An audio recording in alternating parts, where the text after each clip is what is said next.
Leader College webinar.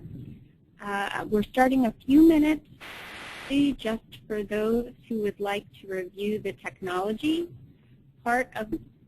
So I'm just going to take a few minutes to explain how to use the GoToWebinar technology. In particular, I'm going to show you some of the features that allow us to make our conversation and presentations more interactive. You should see a control panel on your screen right now. If you don't see the control panel, it's most likely because it has been minimized, and you can pull it back up by going to the Grab tab, which hides and shows the control panel. There is an attendee list on your control panel. This allows you to see all of the participants on the call, you can see which one of your colleagues have logged on. The hand raising feature is one way that you can ask questions. If everyone on wants to just take a moment to make sure they can find that hand icon and go ahead and raise their hand just to see that it's working. So everybody could just go ahead and thank you, Deb. All right, I see some hands raising there. That's good. It means you can all definitely hear me, so that's great. So if at any time during the presentation you have a question, you can go ahead and raise your hand, and we'll address it either shortly after the presentation of the person who's talking, or if it's a good stopping point, we can stop and ask your question then. Another way to participate is through the question pane. So if you want, you can type your question and go ahead and read it to the group.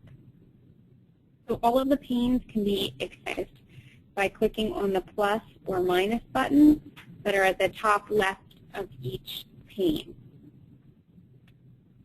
Finally, if there's any trouble with your audio or your log, there has been audio trouble sometimes in the past. We just ask that you go ahead and hang up and call back in, log back into the webinar, and be sure to put in your audio pin when you call back in. Another thing you'll want to make sure is that your personal phone is not muted if you're trying to ask a question verbally. So with that, we're going to just pause for about 30 seconds, and then we'll go ahead and start the webinar.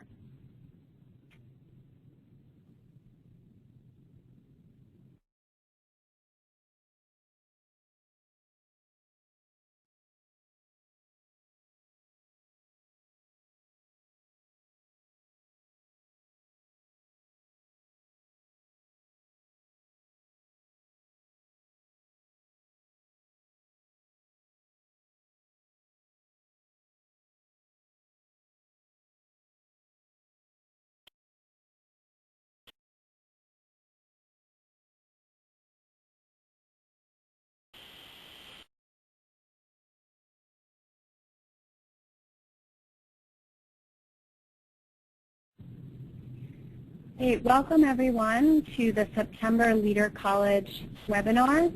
I'm Sarah Hollister, Associate Director of Programs, and I am pleased to welcome you to, I guess what is basically our first webinar of the season. And I'm especially pleased to welcome our 2013 Leader College cohort. You can see on the screen the list of colleges that have most recently been awarded Leader College status. And I'm very excited to welcome them to the first Leader College webinar for them. The Leader College webinar is usually the first Thursday of every month from 12:30 to 1:15 p.m. We are doing this one on a Tuesday given our presenters' scheduling availability, but most often the Leader College conference calls, webinars, are every first Thursday of the month. You can go ahead and mark your calendars for that. So welcome again, and congratulations on the Leader College distinction to all of these colleges. On the call today for Achieving the Dream staff, we have myself, Sarah Hollister, and my colleague Meredith Hatch, who is also Associate Director of Programs. Meredith will be monitoring our questions, so if you type in questions, Meredith will be able to pass those along to me and we'll get them answered. Our agenda for today is somewhat of the usual, Achieving the Dream Business. We have a few items to address. And then our main presentation about entering a program of study and helping students make academic and career decisions. And I'm pleased to say that we have three great contributors to our webinar today. Melinda Meacher-Karp from the Community College Research Center, Donna Hill from College of the Ouachitas, and Catherine Swanson from Montgomery County Community College in Pennsylvania, since there are many Montgomery County community colleges. So, Achieving the Dream Business. We wanted to make sure that all of our leader colleges were aware of an opportunity but from the Institute for Higher Education Policy. It's a new award opportunity through IPAS for its 20th anniversary, and the organization is seeking submissions for this inaugural award, and it will be to showcase institutions that embody IHEP's mission by leading efforts to improve access and success for underserved students across the nation. Obviously, our leader colleges are the leaders in our Achieving the Dream network on this, and so we do encourage you to apply. You can find out more at the website listed here on the slide, and we will also be sending this website out with the follow-up email that comes out after this webinar. And you will want to note that the due date for that is October 1st, 2013.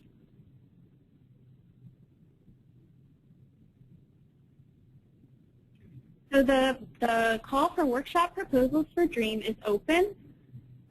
You can see the guidelines on our website. And we definitely want to encourage our leader colleges to go ahead and submit these workshop proposals. The deadline workshop for proposals is 11 p.m. Eastern Time on September 23rd. And the deadline for the Emerging Ideas Exchange, a large kind of venue that allows for strategies to be presented that perhaps do not have as much of a history of implementation. That deadline is November 8th. So please do remember that for workshops on direct student interventions, we do ask that you have 4 semesters of data to submit as evidence.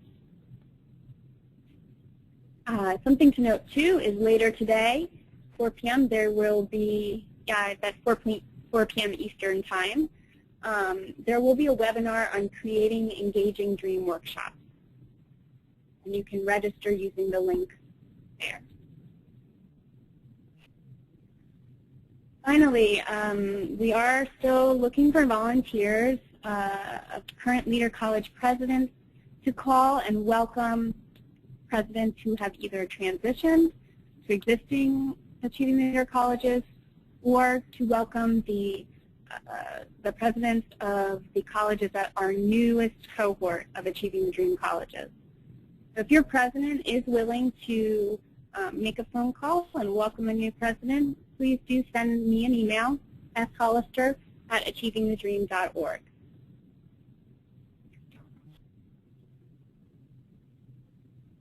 So with that, I do want to move quickly to our presentation because I think it's a pretty timely topic. Don't know if any of you recently saw the Gates Foundation's forum, online forum, and contest for comments about advising systems. So this is definitely a timely webinar to be had, and as you all know, a direly important thing to focus in on for our community college students. Today, presenting, we will have, as I said, Melinda Meacher-Karp, and then we will also hear some comments from Donna Hill and Catherine Swanson about how they are looking to redesign advising at their colleges. So with that, I'm going to go ahead and turn it over to Melinda. Melinda, are you there? I am. Can you hear me? Yep, can hear you great. fine. Okay, great. Well, and thank you. I'm thrilled to have been invited, and I appreciate everyone rearranging their monthly schedules for the back-to-school crazies that tends to happen for all of us. What I wanted to talk about today comes from a review of the literature that we did at CCRC about a year ago. We released a paper that's available on our website looking at advising and counseling in the community college. And thinking about how it can be restructured to better support all of the curricular and structural reforms that are currently being undertaken around the country in the aim of course, improving student completion. So you can move to the next slide, Sarah. What we did was we took a look at what was out there about advising and counseling, and really came from that all of these curricular structure reforms are probably great. Potential downside, and that is that they increase the importance of the choices that students make prior to program enrollment. So, the idea, of course, is that if you take structure within the college and you limit that structure, you limit students, or you increase the structure to limit students' choices, students are likely to make fewer mistakes as they progress. If they have a very clear idea of what courses, say, come next and what they need to take, then that's great. They're likely to make fewer mistakes and likely to progress through their curriculum more easily. The problem is that assumes students know where in the structure they want to go, and they need to know this up front. A lot of structure reforms are based around things like program of study you want to be in, or at least the broad career area. I want to do health. I want to do liberal arts. I want to do STEM. And that also assumes that students know ultimately the type of job that they want to get, because if you choose the health stream, let's say, that's going to have different implications in the labor market than if you choose the liberal arts or the STEM stream. And in many places, it actually will impact, say, your developmental education. So if we reform developmental education so that students who aren't going to take STEM don't need to take calculus-based math, therefore they take a different developmental course of study, you kind of need to know at the outset whether or not you're going to ever need calculus, because that impacts the courses you take your very first semester. So within this structured college, what happens is students are being asked to make choices really early on that impact their trajectory for the rest of their academic careers, and also potentially their careers in the labor market and once they leave college. So it seemed to us, it seems to me at least, that that means that you really need to work with your entering students to make sure that they're making good choices at the outset, that they really understand that if you choose not to take that calculus-based dev ed sequence, that limits your choices down the line. And that may be okay, but that may not be okay. And what does that mean? What does that mean in the labor market? What does that mean for the courses you're going to take? And of course, we come to this from a place where we recognize that advising and counseling in the community college is an under-resourced, understaffed, undervalued enterprise, and that it's not done optimally right now. And the reasons for that are real and true, and it's not some nefarious situation. It's that the reality of a college life is that everybody visits the counseling center over the same week, and there aren't enough counselors, and you end up doing 15 minutes, quick, this is what you think you want to take. You don't have time to sit down with students and really help them think through the choices that they're making. So we looked at the literature, and the literature basically says, you have to do this developmental approach. You meet with students over time. You let them make choices. You develop what they want to do, and it sounds fantastic, and it's in la-la land, right? I mean, how many counselors have time to sit with students for multiple sessions over the course of a semester or two to help students develop their plans? We'd like to, but that's unlikely. So as we looked through the literature and we looked at what was out there, we started to think about, well, how could you restructure advising and counseling in the community college so that you build on the promise of these theories, this developmental approach to guidance and counseling. You build on the promise of a structured college, but you're attentive to the realities of the rhythms of guidance and counseling in the community college, where there's a crush a couple times a year, where you're attentive to budgets and the need to not hire lots of new staff. But you're also attentive to the fact that our completion reforms are unlikely to be successful if we don't actually pay it to students, particularly at the beginning, but really throughout their through this newly structured college. So we've thinking about this, and Sarah, you can move to the next slide, and we've come up with what we're calling these principles for restructured guidance and counseling, and we wanted to make them principles because we felt like that means that they're rooted in literature, but they're broad enough that a college hopefully can find some way to make them real within their realities within which they function. How do you, again, build on what the literature says is good practice and build it into a structured college within all of the constraints that we all function within? So I want to walk through these principles and talk a little bit about why we think they're so important and what the research says. And then I'll move in the next slide to one possible way to enact these principles. We hope that this is not la-la land, although it could be. But we think that these are rooted in both practice, good research, and the real-life constraints of what's happening on college campuses. So the first thing is to balance structure with exploration. As we move towards a more structured college, like I said, there's a lot of promise in these reforms, but the reality is that the bulk of new community college students come into our institutions not really knowing what it is that they want to do.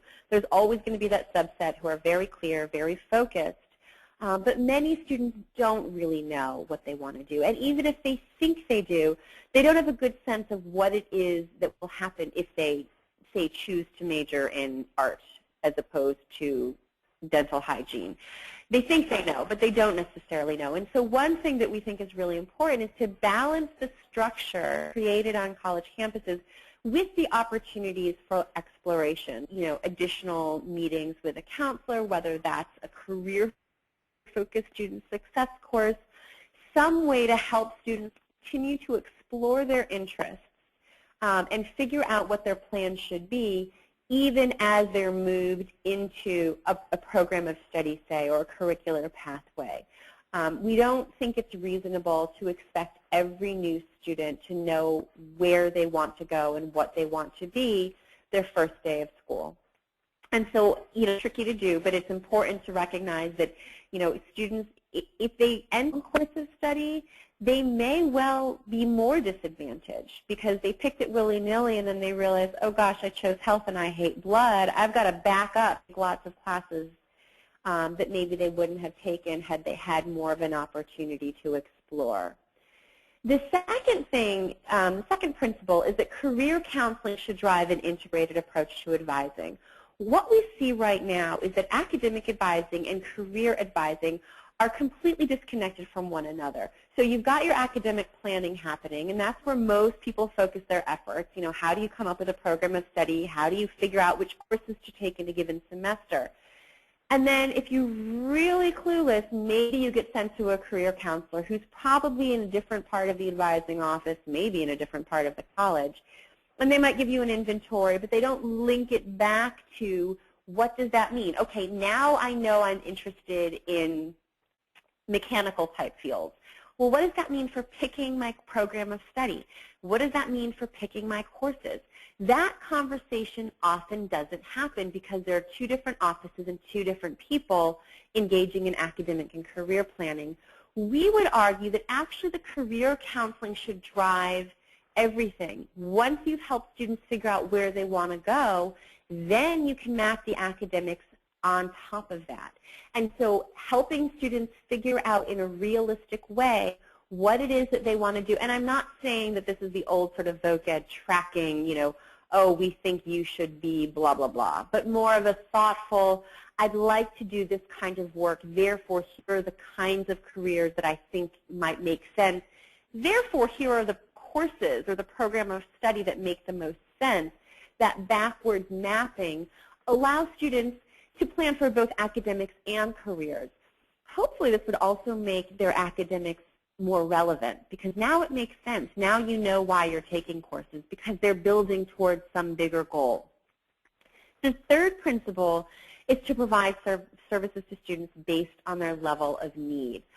We've really struggled in thinking through the literature with, I have argued very forcefully in places, and you'll see it in this fourth bullet, that students need support throughout their college careers, not just at the outset. We see this in a lot of the literature, that there are many students who one semester of help is not sufficient.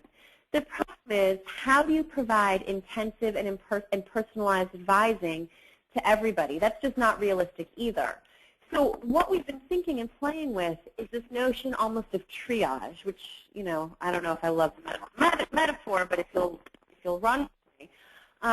The idea that some students will come in and they'll be self-sufficient and they'll know what they want to do, and they don't need to meet with an advisor. They probably could make good use of an electronic advising system with the occasional check-in with a person.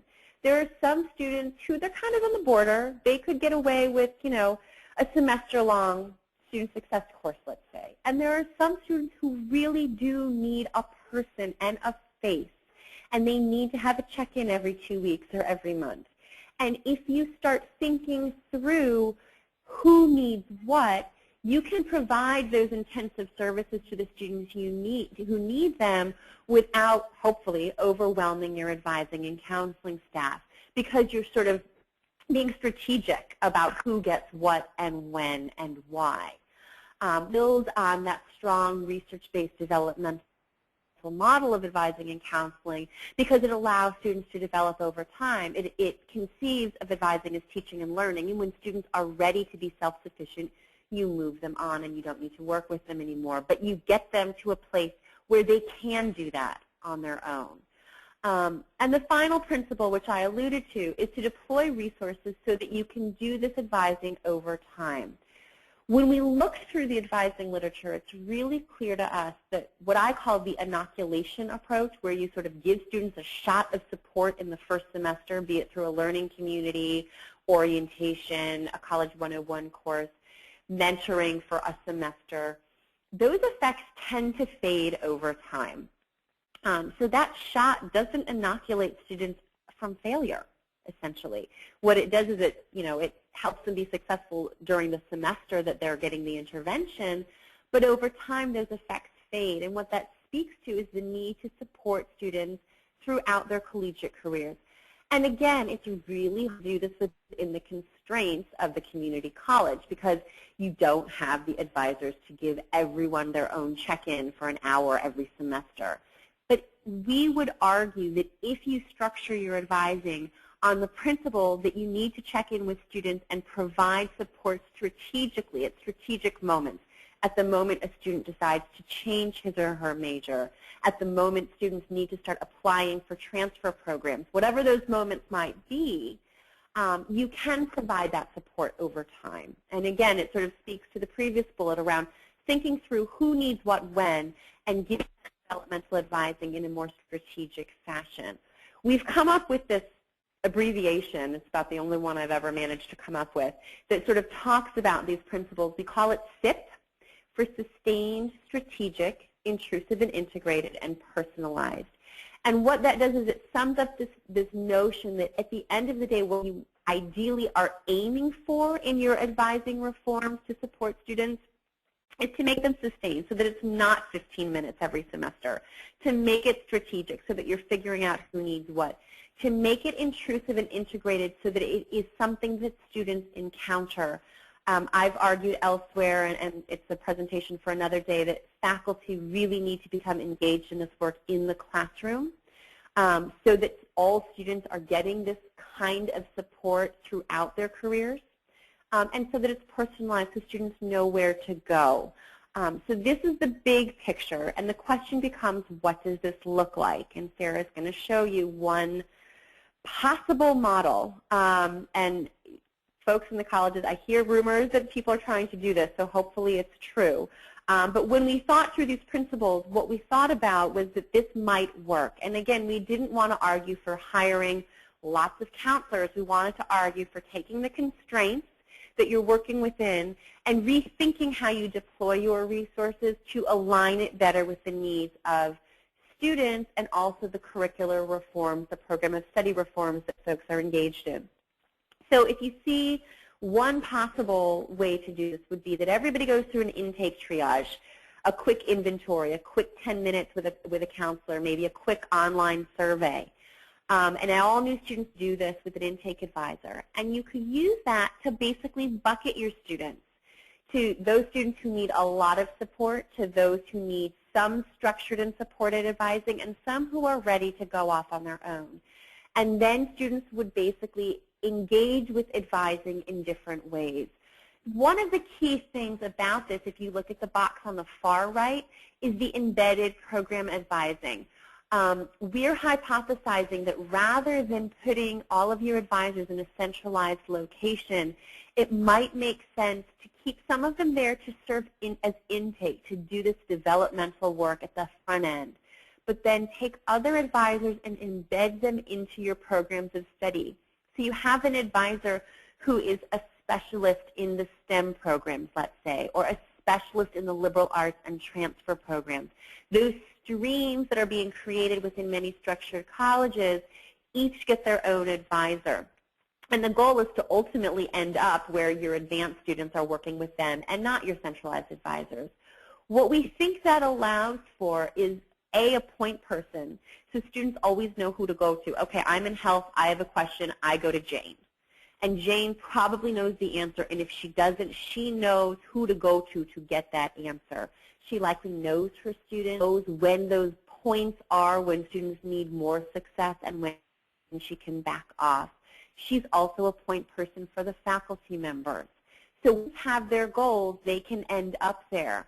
But how they get there will vary. Some students may need some intensive developmental advising with an intake advisor over a semester or more to really work through goal setting and planning. Some students may need a well-designed, well-supported student success course because their plans are in process and they need help moving from in process to finalized. But the goal is to move everyone to that embedded program advisor. So what you're doing is you're essentially restructuring your current advising staff to better relate it to the needs of students and also to the programmatic structures that you now have within your college. Obviously, if your structure reforms look different, your triage embedded program advising is going to look different. But this was one example that we could think of that took those principles and laid it upon what happens in a real college. I think there are folks on the line who can talk about what it means to really get to this place. And I'm happy to answer questions. I think, Sarah, did we put some questions on the next slide, at least to get folks started? First I just wanted to pause and see, actually I'm going to go back to that lovely diagram because it's helpful, but I just wanted to see was there anyone in the audience who had a question for Melinda before we move to some discussion questions that we have? Remember, you can go ahead and write your question into the question pane, or you can also raise your hand, and then we can go ahead and unmute you so you can ask your question verbally. Does anyone have any questions for Melinda? Any questions, Meredith? Not at this point. Oh, there is. Dave asked, is there a suggested calendar or number of advising specialists? I'm going to go ahead and repeat that. Somebody asked, is there a suggested calendar and or number of advising specialists? Linda, have you in your research come across anything that talks about an ideal calendar or number of advising specialists? I haven't. I think that's because a lot of the literature laments how few advisors there are and never gets around to what an ideal ratio would be. I know that programs like ASAP, for those of you who are familiar, that's a program here at the City University of New York which does very intensive advising, has a pretty high counselor-to-student ratio, but that's expensive. And so I have been living in the place that I am reluctant to go that far because I feel like that's really disrespectful to the hard work that's done in, staffing and funding constraints. Ideally for me, it seems to me that based on what we've seen in the literature, you want enough advisors that students can all have their own assigned advisor, that they have a name to go to rather than this idea that you just come to the counseling office and meet with whomever is available. And I don't know what that number would be because part of it depends on how big your school is. But it does seem to me that being able to give everyone an advisor that they know is important. I don't know if Catherine or Donna have a better sense as to what the ratio should be. I was just going to ask Catherine or Donna, do you want to weigh in? And if you'd like, I can bring up the slide that explains what you're doing. But I'd be curious what you have been thinking about in redesigning your advising system. This is Catherine, and I would say I'm probably with Melinda in terms of being reluctant to say there's a magic number or ratio that we should have, and that probably is counter to what many of my counselors and advisors would like for me to say. But part of the messiness of this work in a community college setting is the wide variety of needs that our students come to us with. And so not every student you count is equal to the other students. And so a student who comes to us very underprepared with a lot of developmental education needs, who know what they want to do, is going to take more time and energy than the student who is transferring into us or might even have a bachelor's degree already, knows exactly what they want to do, probably doesn't even need to see an advisor to start with because they've already self-advised to the point that the advisor is just confirming and signing off on what they're telling them they're planning on doing. And so that makes me reluctant then to go out there and say, okay, here's the ratio, the magic number of how many advisees each advisor should have.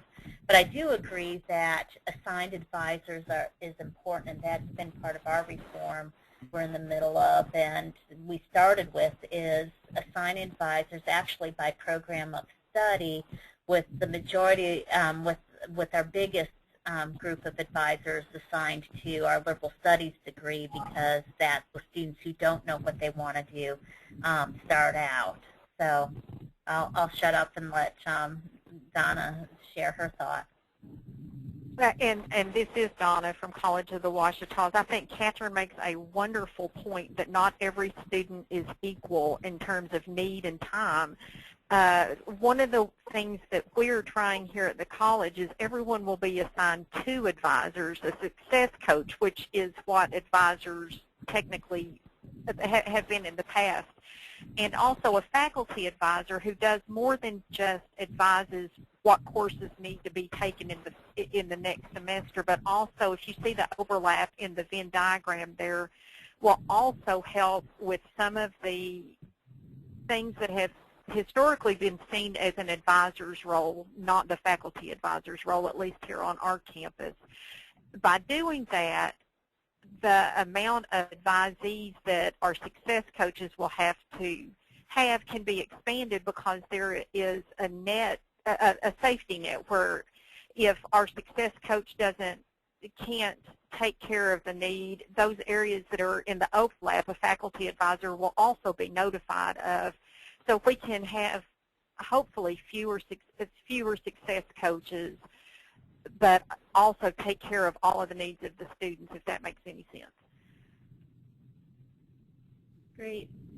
Thank you both for weighing in. While we're on the slides here, I'm wondering if you both could just weigh in a little bit about why you decided to go ahead and restructure advising, and what the impetus was for that, and kind of your path to redesigning it.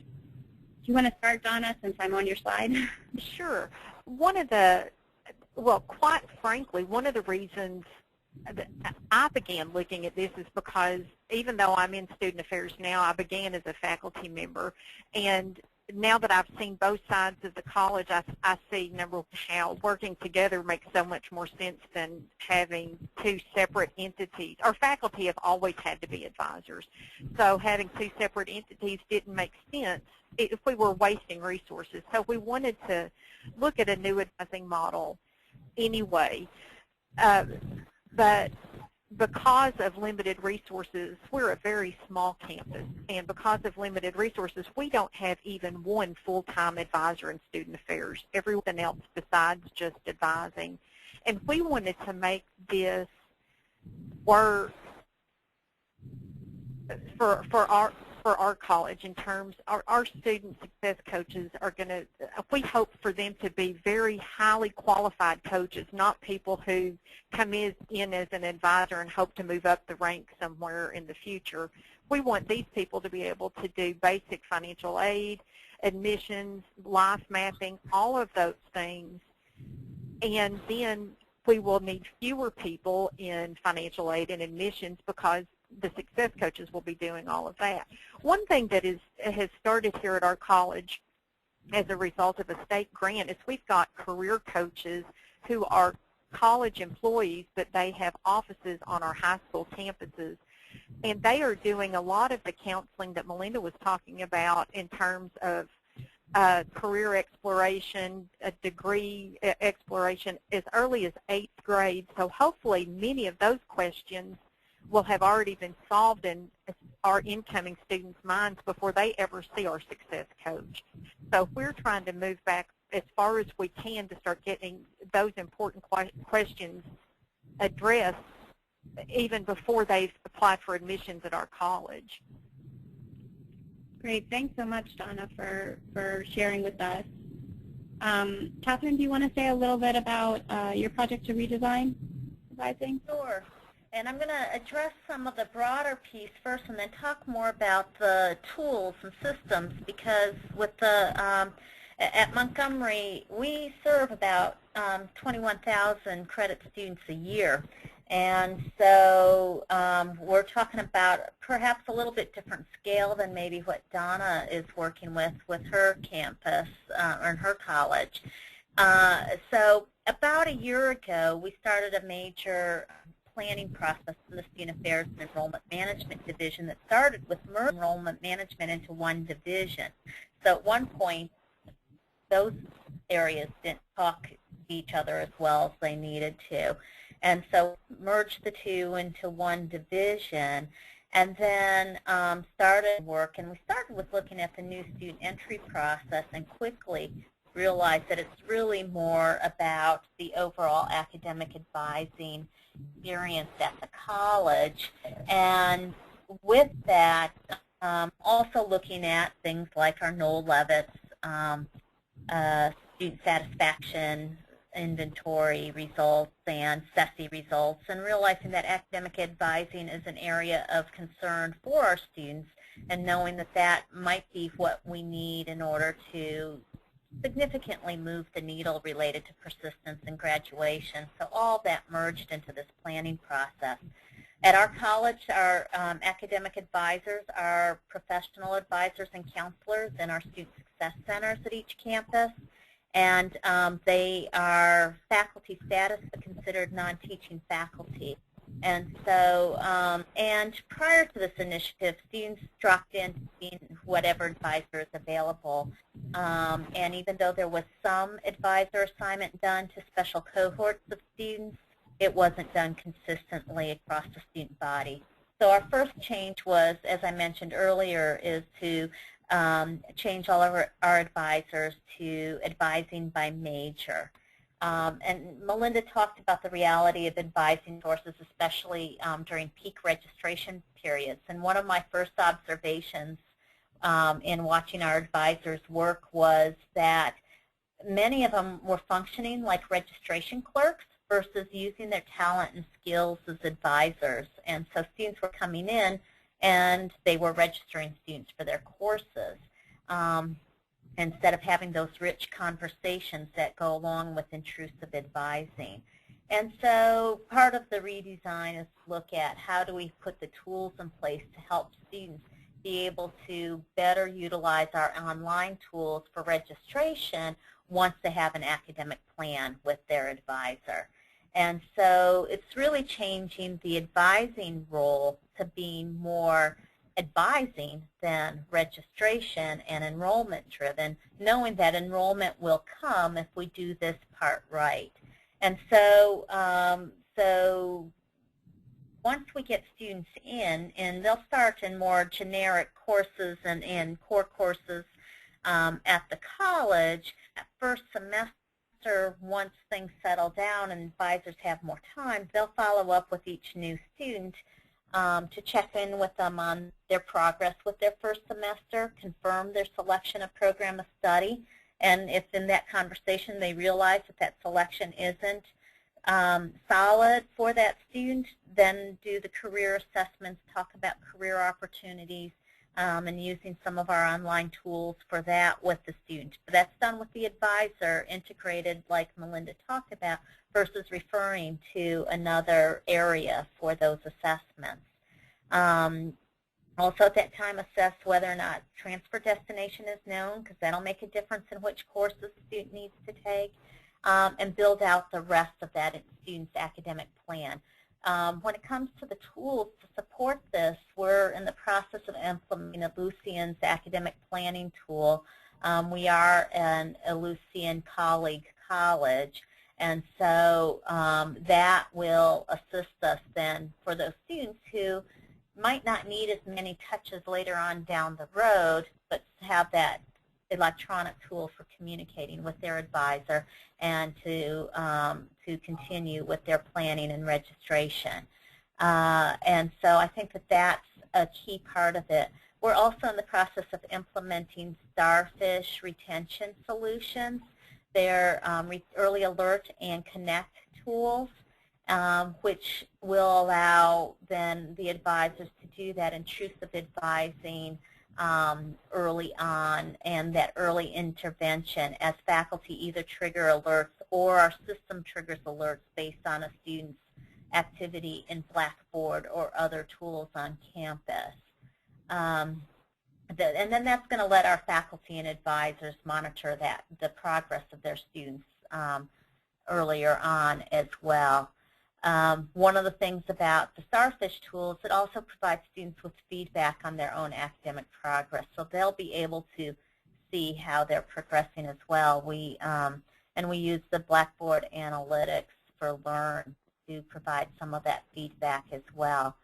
So hopefully putting all these tools together, and we're in the process of, as we're implementing them, working with our vendors to integrate those tools in a way that will provide a more seamless online experience for our students who don't need the additional intrusive work throughout their academic career. Donna talked about faculty advising. We're taking a different approach to that, where faculty advising has been part of our faculty union contract, but we haven't had good systems in place to make that happen. So we will be launching in January a new process for that, in which we're defining which students are ready to pass along to their teaching faculty advisors. And that's going to partly to save on the training of the complexities of everything that goes into intrusive advising with our teaching faculty, and have them focus on the most prepared students who are progressing nicely. So we're defining that students who have completed a minimum of 15 credit hours are college ready, meaning that they've also completed their developmental education requirements, that they're confirmed major and academic plan in place, and are in good academic standing, so they're not on academic probation or warning or suspension. That at that point they'll be assigned to a faculty mentor in their chosen field of study. So it's not a complete handoff. They will still have their Student Success Center academic advisor who will be the one who assists them at those critical touch points, but they'll also have this faculty mentor who will be able to be touching base and working with them as well. And so that's the model that we're moving to here. So with that, I could certainly talk a lot longer, but that's kind of a touch on our redesign work here at Montgomery. That's great, Catherine. Thanks so much. We have 5 minutes left, and I want to just go ahead and pull up the discussion questions and just open it up for questions about any part, whether it's for Catherine, Melinda, or Donna. These are some of the discussion questions that we thought might be interesting to touch on, thinking about, what the tools are. I think Catherine touched on that very nicely about the technology tools that we have and the importance of making sure they're integrated. Then there's also thinking about what are the challenges and what just like what accelerates our students and what are the barriers to our students, what accelerates the redesign of an advising system, or what are the barriers.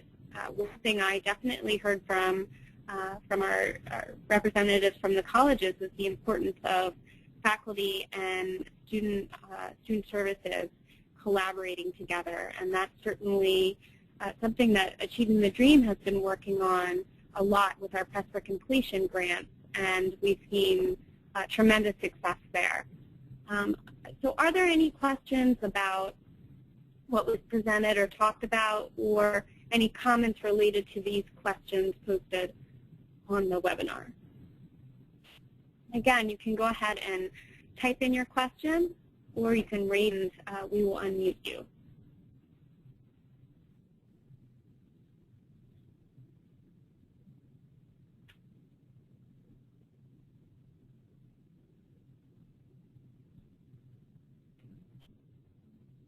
Shy people.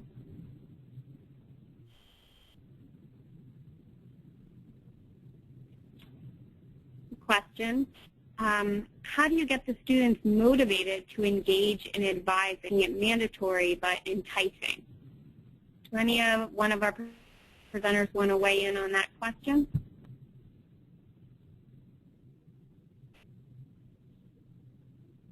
Melinda, Catherine? Donna? I don't have an answer yet, so hopefully some of the people in the colleges will. But I will say that we are about to start a study of IPAS tools, actually. Catherine, I'll see you next week. Yes. And one of the things that we are looking at is how to engage what we're calling the end users, which include advisors and faculty, but also students in these activities. Our working hypothesis on the use of technology within the guidance and counseling reform space is that it's probably a necessary tool, but if you build the most fantastic guidance and counseling system on the planet and nobody bothers to use it, it's completely and totally irrelevant. So one of the questions that we're going to be exploring over the next, the project is 18 months. We'd like to have some insights into this much sooner than that. We will be exploring what students have to say about guidance and counseling in general, and things like a triage approach. And we're very curious to see whether or not students engage in this kind of work. So we plan on producing what we're calling issues briefs that will basically talk about emergent issues that come out of our first round of fieldwork, and those should be out late next spring. Now that this question has been raised, I will be extra attentive to it, and hopefully we'll have enough data to put out an issues brief on perhaps student perspectives on this work. So I don't have an answer, but I can say stay tuned. I think in relation to that, and one of the conversations that we've been having on my campus about our IPAS project is the importance of getting student input along the way, looking at with our project planning and moving forward with our implementation plan. At what touch points do students to share with us their feedback on what we're developing? Us all of a sudden unveil this to students and say, here it is, come use it. It's like, build it and they will come. Instead, looking at how are we going to get that input along the way, so hopefully that will help us with this. But I think another piece of this is students will engage if they find value in what they're getting. And so if they're doing it just because it's something mandatory to do versus because they really find it useful and helpful, I think that raises a question. So that's the other big conversation topic that we're having related to our implementation is how do we make sure that the experiences that our students have are adding value in their minds as well, and some of that has to come from that conversation. And I think back to my own student experience, however many years ago that was, if I found something helpful, I would go back. If I didn't, I didn't, and our students are no different. So I think that that's really important that we think of it in that vein as well. Great, thanks so much. We are close to our, a minute over our time. So I want to very quickly just launch a poll. We try to do this to determine, the usefulness of this call to you. So I'm going to go ahead and launch this, and if you could go ahead and see, it should be coming up. Great. You can go ahead and weigh in on whether you felt that this call was useful. We have about 24% voted.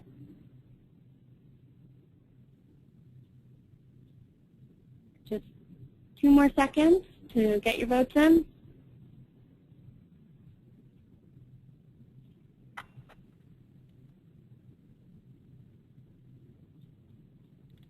Great. I'm going to go ahead and share those results with you.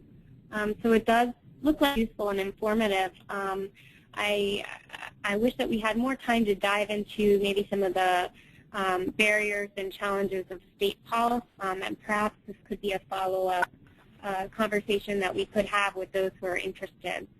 But I do want to, first of all, thank our presenters for sharing all the work they've done on this really very important topic.